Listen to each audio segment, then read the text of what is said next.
Welcome. Thank you for joining us for Sexuality and Mothering. This is an incredibly important topic that Janelle Golan and myself have joined together to have, and it is our pleasure and our privilege to have you here with us as two pelvic health professionals chat about such a vastly important topic. Janelle, I would love for you to introduce yourself to our audience. Yeah, my name's Janelle. My business is the Wild Orange Tree. I'm an occupational therapist in Melbourne, Australia, and I'm working with women to help them connect to their bodies so that they can navigate mothering transitions with a bit of self-love, confidence, and vitality. And a topic that often comes up is this notion of sexuality and what actually happens when you become a mum, whether it's kind of wondering what will happen or being in the thick of it and wondering what on earth has happened and trying to make sense of that experience. I love that. I love that. We're both mothers ourselves, and so I think we can relate to this conversation both personally and professionally. Yeah. So I'm Lindsay Vestal. I'm the owner of the Functional Pelvis based in New York City and Paris. And like you, I work with the pre and postnatal community to help them feel connected to their body again, whether that's in preparation for birth or postpartum. And I also have the privilege to teach other occupational therapists how to be a pelvic health therapist. If they have any inkling or any desire, it's been a real joy to be able to introduce other OTs to this field. Right. Well, one of the things that Lindsay and I are both really passionate about is the fact that there is such a lack of education and general awareness to begin with around body knowledge, body parts, our anatomy. And if we're moving into mothering without this basic knowledge and then we're experiencing some challenges in regard to our sexuality, we may not even have the words to use to describe what's going on, or where we're feeling sensations that aren't quite right, or we may not even know what is down there. I think this is a really important starting point, making sure that women do know the correct language there. I think there's so much slang that goes around women's bodies, and usually it's rather derogatory, things like front bum or calling your vulva your vagina, and all this sort of mansplaining that goes on about trying to work out what the difference is. It's fascinating that something that should be well-known anatomy has so much discussion and uncertainty about it. Yeah.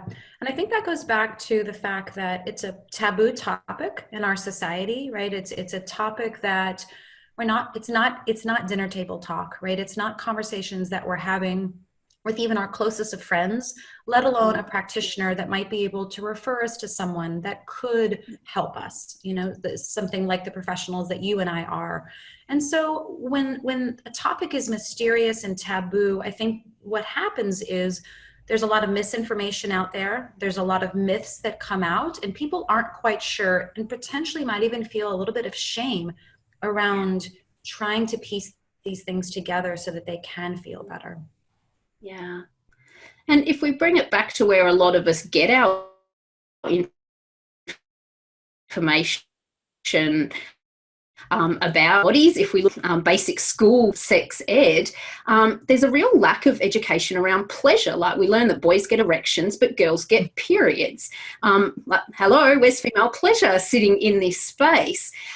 So yeah, I think the amount of knowledge around our actual menstrual cycles, that may be getting talked around a little bit more, but there does seem to be this whole missing piece around pleasure and what we should expect our bodies to be able to do in that regard. I agree. Do you mind if I take a second and just show the difference between the vulva and the vagina, since we're on that topic? Go for it. Go for it. So this is something called a wondrous vulva puppet, and I use it in my workshops, and I bring it around with me wherever I'm talking to mothers. And it's just kind of fun. It's colorful. People come up, they want to touch it, they want to interact with it, and I love that. And so basically what we're looking at here is the outside view of the pelvic floor. This is the vagina, and the vagina is the aspect that's actually inside, whereas the top part, the part that's this beautiful purple color and maybe even a little bit of pink, that's our vulva. And I think those two terms are used really interchangeably, right? Along with some of the other ones you brought up. The vulva and the vagina are actually very different. They're all part of the pelvic floor. They're all part of that musculature, but they're two distinct areas. Yeah. No, definitely. And I love your comment that women often want to come up and touch your puppet, because it's quite ironic that so many women may not have actually looked at what's in between their own legs or touched themselves just for the sake of going, well, actually, what's going on down there and what are these parts that I've got there? So, yeah, I find that a little bit humorous and interesting that feels something more accessible, that women can actually go out and explore the vulva puppet. I agree. And, in contrast, I've got something that's a little bit more anatomical, right? And this is the same. That's right. Yeah. That's right. This is the same view. So side by side, this is the view. This is a lot harder. It's not as comfortable to hold in your hand. I do have this available too for some of the anatomy geeks that I work with, but something like this is it's a lot more fun. Yeah, it certainly is. So you've already touched on a little bit some of the factors around social norms and cultural narratives that can come up in this space, specifically around shame that we might feel around sexuality, maybe the things that we were told or the messages that we implicitly got about our bodies, and a whole lot of secrecy around that as well. So that cultural background can be a really powerful silencer around conversations around our experience of sexuality after we've become a mum as well. That's right. That's right. There was, one of the things, Janelle, that you and I talked about was like, how many other vulvas have you seen, right? Like in terms of, men going to the restroom and urinating at a urinal, right? There's just even that you're around it growing up as a young man and as a man. And I think for women, we don't quite have that exposure. And I went to a gynecologist's office one time. I think I must have been in my early 20s, and she had a book out, and it's now a book I reference a lot when I'm teaching in my online course. And it was just a beautiful book, very artistically done, composed of various vulvas. So you just turn the page, and I remember in my early 20s being like, wow, the diversity here, they all look so different, and it's all beautiful, right? There's not anything from the clitoris to the labia minora and labia majora.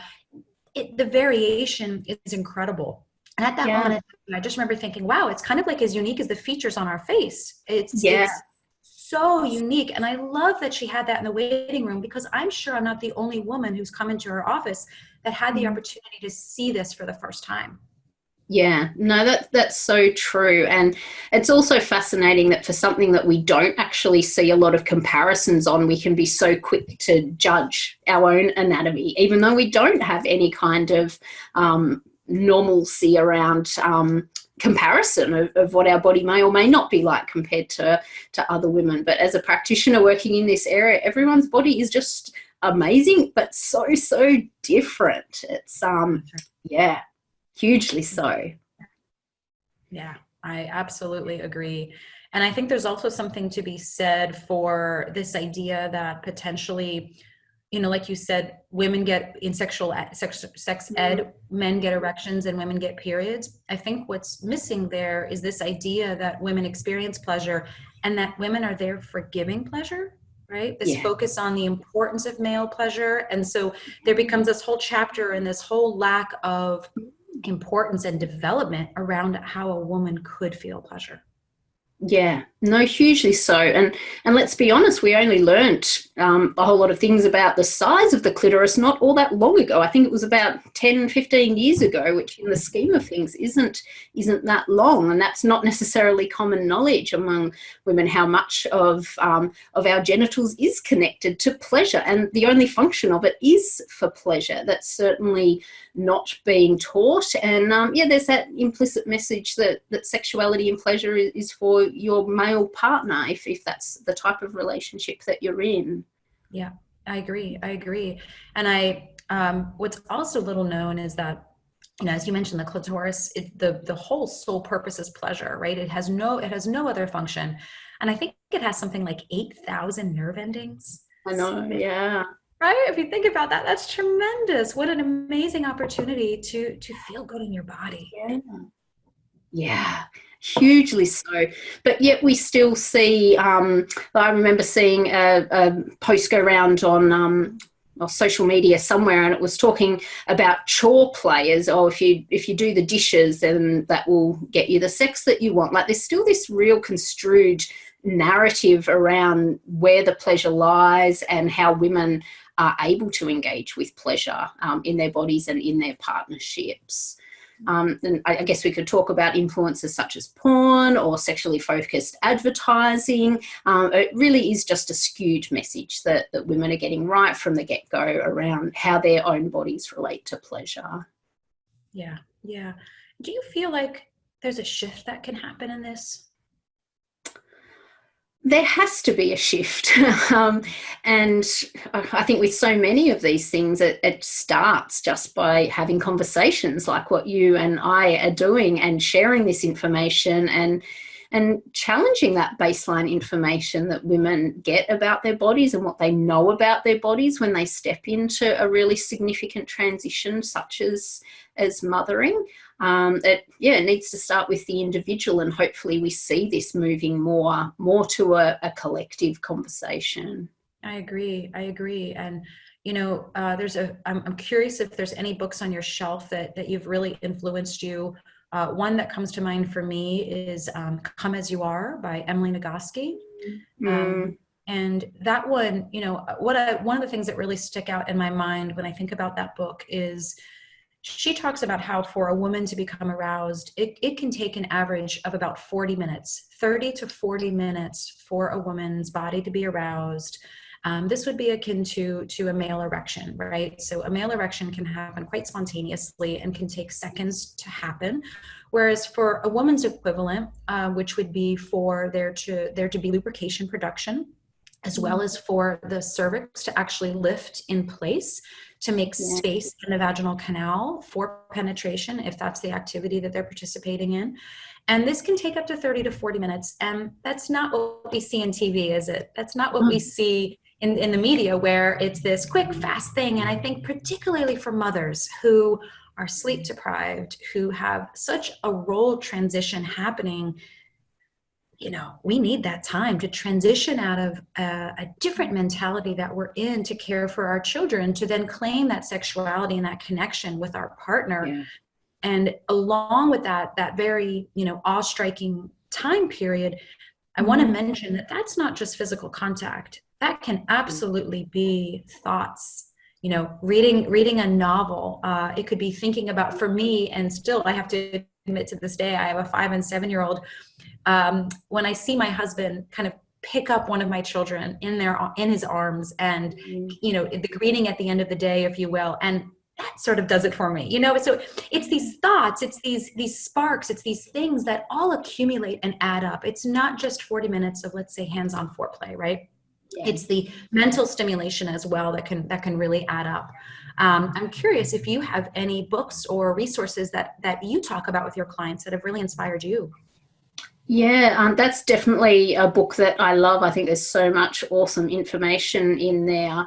I also reflect on some of Tammy Lynn Kent's work around holistic pelvic care and being able to access that full range within our pelvis. And some of that is coming down to that awareness and that connection, and just really seeing what we're holding in that pelvic space. And I'm sure we're going to get to that in more detail in this conversation. But thinking about it as, a whole body experience, but really being aware of that pelvic space. And so often it's a part of our bodies we can be really disconnected from.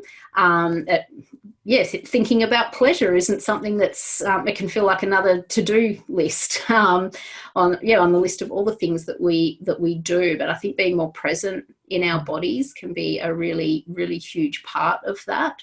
But I think as well, just that lack of understanding around what is involved in female arousal. Like we talk about the orgasm gap and things like that. And I think some of that lack of information around what actually goes on in our bodies during arousal is possibly a large cause of that, even before we come through mothering transitions, where there's a lot of additional challenges that might come up. And I think if we think about the archetype of a mother, we don't usually think of the sexy mother. Like it's almost like they're incompatible sorts of archetypes sitting there. So when we have that overlay as well, just that idea of pleasure can be a real interesting thing to bring to the forefront in your mothering journey.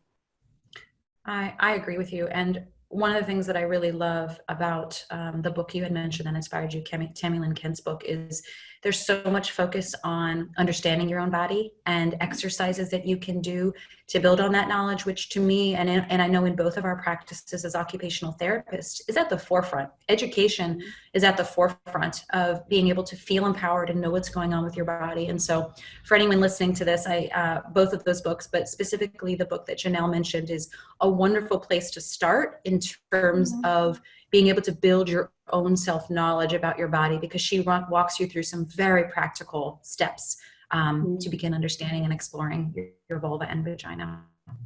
Yeah, no, definitely. I also just want to mention here in the States, Janelle, so we should mention you're in Australia, right? And I am split my time between New York City and Paris. And I just want to throw this out there because this has always been so shocking to me and extremely disappointing. In terms of sex education in the United States, there are 20, I'm going to have to look this up, but I think it's only 23 states require there to be accurate information shared in sex education. Okay. You'd think that would be an important detail, wouldn't you? It's not just let's talk about or not. It's okay to spread misinformation. And I'm not okay with that. I think that is such a disservice. And so forgive me if I have that statistic wrong, but it's somewhere in that ballpark, and it's an astounding number that I can't even believe. And so here we are again, starting this battle of education and empowerment when it's actually okay in some states to not even share accurate information. So it's definitely that we come to. Yeah, no, definitely. And I'm not 100% sure on the specific legislation around it in Australia, but I think generally speaking, there's a bit of a lack of information, whether it's correct or incorrect. Hopefully it's correct. But there's just a general lack of information, particularly when it comes to female anatomy and female pleasure. Yeah, but a real sad. It really is. And by the way, I just looked it up because it was killing me. I needed to have the correct data. I was wrong. It's 13 states require that the instruction be medically accurate. 13. That's just bizarre, isn't it? So yeah, we're not even starting from a baseline of average information. We're starting from a baseline of wrong information for some people. That's exactly right. That's exactly right. Yeah. But when we start with that baseline of information that's either very, very poor quality or not even right, I know we wanted to talk about some of the specific challenges that might come up in postpartum after you've had a baby, and birth injury is one of those things that can occur, whether that's tearing to the perineum through a vaginal delivery. There might be some other challenges going on around how that pelvic floor is functioning afterwards. There might be a C-section scar as well, where there's needing to be some physical recovery. But if we're not even clear on what our own body is like before we give birth, when we come back to visit that afterwards, if we've had something like a birth injury, we may not actually know what our body was like beforehand. So what we're seeing now, we may know that it's not quite right, but we don't actually know what has changed in our body because we didn't understand it very well prior. That's right. And I think some of, you had mentioned about regarding physical injuries that impact intimacy. One of the things that we see in our private practice quite frequently is after an episiotomy or a tear, even a C-section delivery, which is an incision in the abdomen, you would think that potentially the pelvic floor wouldn't be impacted. Yeah, But definitely. it is. And I think it comes down to a lot of times scar adhesions that form, both where the injury happened and then even in the layers below it. And one of the frustrations that I have is with this lack of support and conversation around how we can help a person recover through their birth injury is that there's a very simple thing that we can do in order to help mothers, and that is scar massage. And it's frustrating to me that in our postpartum checkups, it's not even being mentioned, right? It's a simple thing. Maybe they don't have the time to explain it and talk about it, but mention it. And then women can figure that out. And I actually put together a video as well as a handout for women. It's free. It's available on my website, and it goes through the steps of how to provide your own scar massage. And this is something that we do in any body part after there's been an injury. Give it a shoulder repair, any part of the body. And it's bewildering to me why we're not talking about that when it comes to the pelvic floor. But it's the same principles, it's the same fascial considerations, that body part just needs to be massaged in order for the fibers and the muscles around it to be able to give and move and coordinate and carry us and support us, right? And it's a simple thing that we can do that makes a very large impact. Yeah, no, hugely so. And I think there is a lack of conversation around some of those physical injuries that can happen through birth, or maybe it's either really traumatized through the media or so forth, or there is just a lack of conversation. And yeah, you're so right. For any other surgery, whether that's repair of a tear or an episiotomy or your C-section, like if that was in any other part of the body, in any other field of medicine, there would be extensive 6 to 8 week rehab to support that person's body to heal and get back into the everyday activities that body part is impacting. But I guess it's because we assume that birth is this natural process, and sometimes it does go beautifully, but it's like we fall off the bandwagon when there does need to be some medical intervention there, or that is the outcome of the birth process. And it's just, okay, go home with your baby and look after it. And I think as well, and we could hypothesize a whole lot of reasons for it, when women actually approach a health practitioner around concerns with intimacy, pain, discomfort after C-section or a perineal tear or an episiotomy, so often the advice is just drink wine and use more lube. I can't think of another field of medicine where that's an appropriate response from a medical practitioner either, but that is so often the response that women are getting, like just wait and see, it will get better.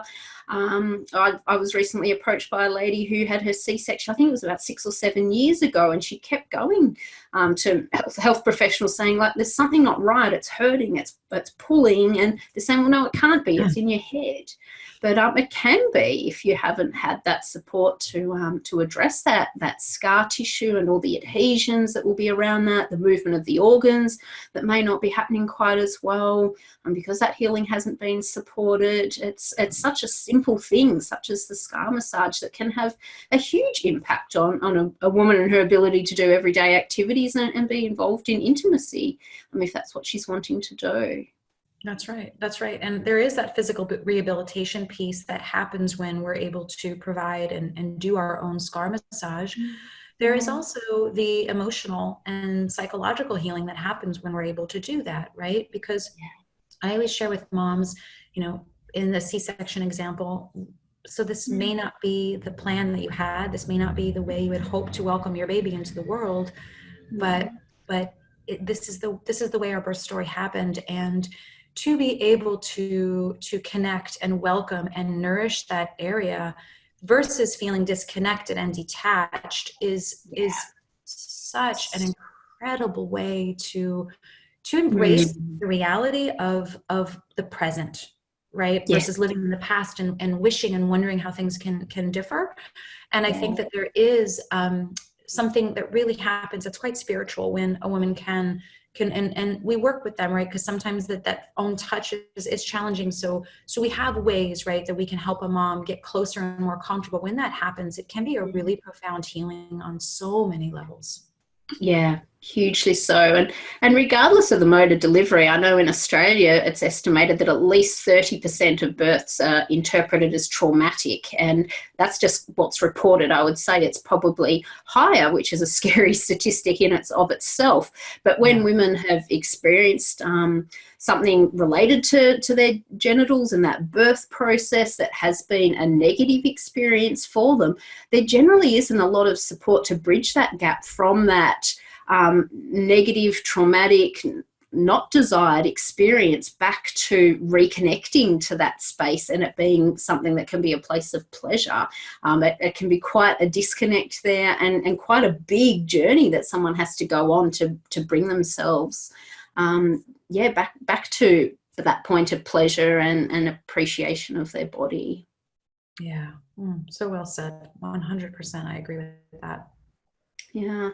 And I also think that conversation around birth injury can be really negative, like that notion that your body's stuffed up for good. There also doesn't seem to be a lot of conversation amongst women, or even more generally, that there can be a real healing process here. And even with some of the most traumatic birth injuries that occur, there is so much healing and recovery that can happen when the right support is given, and physical as well as emotional well-being support. It's not the end of the line. There is so much hope there in regard to recovery from birth injury, whatever that has been. And I really look at that as a very optimistic opportunity, because the thing is that sometimes, especially given the fact that, we're not always encouraged in our society to understand this part of our body and to relate to it, that we now have a reason to, right? So maybe things are feeling uncomfortable there. Maybe, we're not having the intimacy that we would like. And so what a motivation to begin that process of that connection, and to then help our own children become embodied in their own sense of self.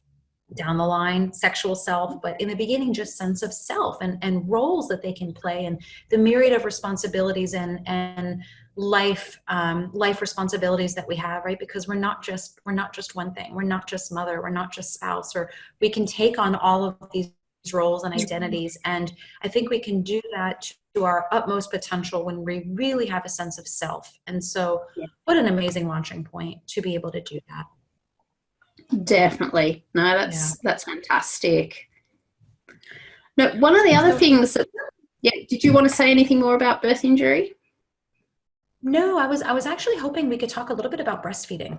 Yeah, fantastic. Sounds good, because that is definitely something else that can come up as a bit of a challenge in that postpartum space when women are either wanting to or feeling the pressure to return to intimacy. And there's certainly a whole lot of things happening hormonally in that postpartum space that changes after the birth. So all of those pregnancy hormones coming down, but also the hormones and the changes in our body when we're producing milk for our baby as well. So yeah, I think hormones are a massive thing to talk about when we're discussing breastfeeding and the impact on intimacy and sexuality. I agree. And, I think that the information is starting to get out there now that when we're nursing, we do have a lower estrogen production in our body, so that the progesterone could kick up and we can produce milk. And one of the things that happens when our estrogen is lower is that we do produce less lubrication, right? And lubrication is very important in sexuality. It's also really important in everyday comfort. Right? The ability to even walk down the street and move our body. There can be a little bit of chafing that happens in our labia because they are close together between our legs. And so even just comfort in movement can be impacted by our lower lubrication. And so this goes back to the comment you mentioned, which is we're often told just have a glass of wine, take your time. And I don't know how many glasses of wine could actually physiologically help produce more lubrication when your estrogen is low. right? Yeah. And so it's, again, not most helpful advice. And Yeah. so I often talk a lot with my clients about the importance of lubrication, Yeah. and healthy lubrication. So not all lubes are created the same. Most of the stuff that you can get over the counter has a lot of chemicals in it, things that actually end up drying our vagina out more than actually, lubricate it. And so it's really important to do your research on that. On my website, I do have a guideline and an explanation of the various types of lubrications there are and why you would pick one over the other. We don't have time to get into that today, but it's such a vastly important topic. And a lot of my clients, I have them use it on a daily basis for comfort. So not just with intimacy, because to me, it is a necessity for a postpartum woman, especially a breastfeeding woman. But it's absolutely even important for us in moving around in everyday life for that comfort. Yeah. Yeah, no, it's a really important point to make, Lindsay. And I think as well, when we're talking about these hormonal changes that women experience in that postpartum phase when they're breastfeeding, the research is also showing that men have changes and their testosterone levels drop off as well. So there's actually, I guess it goes on par both sides, especially when that male partner is actively engaged in supporting the child rearing and things like that. There's actually this balance in the hormonal change that happens through there. But I think sometimes the conversation is made out to be that it's a choice between baby or your partner, and the hormones are either primed for one or the other. And I think it's a really interesting conversation how we can change that around to be like recognize some of those changes that happen with those breastfeeding hormones, but also recognizing it doesn't have to be one or the other in that space. Yeah. Really important part, a really important point you bring up. And I also love that you bring up the changes in the male, right? This conversation has primarily been around supporting the mother, but I think it's incredibly important to bring up the partner as well, and how there are global changes that are happening in the household. And so again, a real need to have a synergy and conversations together around how we're feeling, because it's likely not just one of the partners, right, that are experiencing some of these changes. Sexuality is absolutely about the relationship. Yeah, no, definitely. Did you have anything else to say about breastfeeding? I'm trying to think. Oh, yeah, I think it's also really, really good to bring up that along with estrogen being declined, which, by the way, it does mirror and mimic a lot of what a perimenopausal or postmenopausal woman could be experiencing. And that's a strange thing to say for a new mom. But did you just want to go back and say that again, because it cut out? Okay, thank you, Janelle. So in addition to lower estrogen happening when a woman is breastfeeding, there's another really significant change that happens. And I think this is important to bring up, and that is that there is still a certain amount of relaxin that's happening in our body. So relaxin was that beautiful hormone that helped your pelvis open during labor in preparation for our baby to be born. And a lot of times relaxin, although at much lower levels, is still coursing through our body while we're nursing. And so sometimes we can feel some shifting and some lack of stability happening during that period of time in our life. And so I think that it's important to recognize that taking time to connect back to your inner core, your pelvic floor, is important to help provide some of that stability. I think I was also saying when I cut out how when we have low estrogen, it often mirrors what we experience in our perimenopausal and menopausal period of time. And I know that's a very strange thing to say to a woman who has just had a baby, who's in the height of her fertility. But when we don't have estrogen, that's the body responds in a very similar way. And so while it's temporary for a new mom, it is the state of affairs for a menopausal woman. And so I, again, like to think about this in a very optimistic way, which is that we have an insight to things that can bring us comfort when our estrogen is lower, so that when we reach that period of our life, perimenopausal, menopausal, we have some tools at our disposal. We have some ways to feel more comfortable and to continue to enjoy our sexuality. Yeah, yeah, no, definitely. And to me, it doesn't actually come as a surprise that those two things are correlated, because if we think about our monthly cycles, you might be aware that sometimes we match them up to the seasons, and our bleeding time is considered the winter. And that is the exact same when we have a baby. That post-birth, postpartum period is the winter. It's that same time in our lives when we're called to rest and nourish our body. But if we look at those feminine transitions throughout the whole lifespan, menopause actually sits as the winter as well. And at first you might go, oh God, I don't want to end up in winter for my whole entire life. But this winter is actually a time of self-knowing and intuition and real high level of self-awareness. Like we've moved past those cyclical nature into that realization of self. And all of those times in our cycles, bigger and smaller cycles, actually match up to that same equivalent. So it actually comes as no surprise. And I think these cycles are there to teach us about what's to come, and it's to prepare us for what is ahead as well. So I think that's a lovely analogy that you've made there. Oh, that is so beautiful. I love that explanation. That's a remarkable thing. Thank you for sharing that. No problem. Well, the other thing that I really want to talk about is nutrition, and how sometimes the nutrition that new mums are getting and how that might actually be impacting on sexuality. Because I think most of us live in a culture where there is such this idea around, when are you getting back to the gym? When are you getting back into your skinny jeans? All these sorts of things.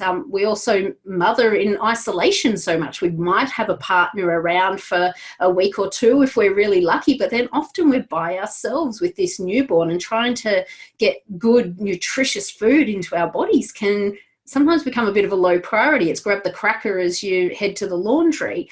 But yet our bodies really need fats and these other nutrients to be able to produce the sex hormones. And if we're not getting the basic nutrients and the building blocks for what we need for sex hormones, then it's kind of no wonder that some of us are finding our libidos completely crashing out in this mothering phase. That's right. And, in terms of remember in school, potentially some of us studied Maslow's hierarchy of needs, right? And it's like, the basic things need to be met before the body feels safe and ready and comfortable for libido and fertility, right? And if our nutrition isn't allowing for our body to be in that optimal state of fertility, libido is going to match. There's no desire will very much accommodate the body's capacity. And so I think you bring up a really good point, because what a great way, especially for those of us postpartum who may be struggling, want our libido to be back, miss that opportunity to connect with our spouse, and wondering, well, what can we do? Because maybe they don't see sleep changing anytime soon. Certainly laundry isn't diminishing anytime soon, but perhaps a simple thing could be to go and pick up a couple simple fats, right? So just had an avocado here this morning for breakfast. Things like this that can be quite simple to prepare and have available in our home, and potentially that can help change our libido. Yeah. Such a simple thing, and that nutrition is so important for healing as well. If our body is needing to put so much energy towards healing a C-section incision or some tearing or something like that, and again we're not giving our body the nutrition that it needs to do that, that's certainly going to play out in how we're experiencing our sexuality as well. Yeah. And I'm not sure, in Australia there's been a lot of conversation around postnatal depletion as well. Dr. Oscar is in Australia. He wrote that book, The Postnatal Depletion Cure. And he speaks a lot about the importance of micro and macronutrients just to support our bodies and preventing us from becoming so depleted. And so many mums, it's about that 4-year time period after birth is often when postnatal depletion can actually peak, even up to 7 years afterwards. And a lot of that we can support our bodies by really thinking about what we're eating and putting into our bodies as those building blocks to create the hormones that we need to support our sexuality and our libido. That's wonderful. That's remarkable. Yeah. Well, we've talked about some awesome things, Lindsay, things that can really come up in postpartum time period and challenge us. Additional challenges around our as we move mother. I know a whole lot to talk about, but we're going to take a break now and we're going to be coming back with part 2. So watch out for that. Sounds wonderful. I enjoyed this talk so much, Janelle. No problem. Look forward to chatting again soon.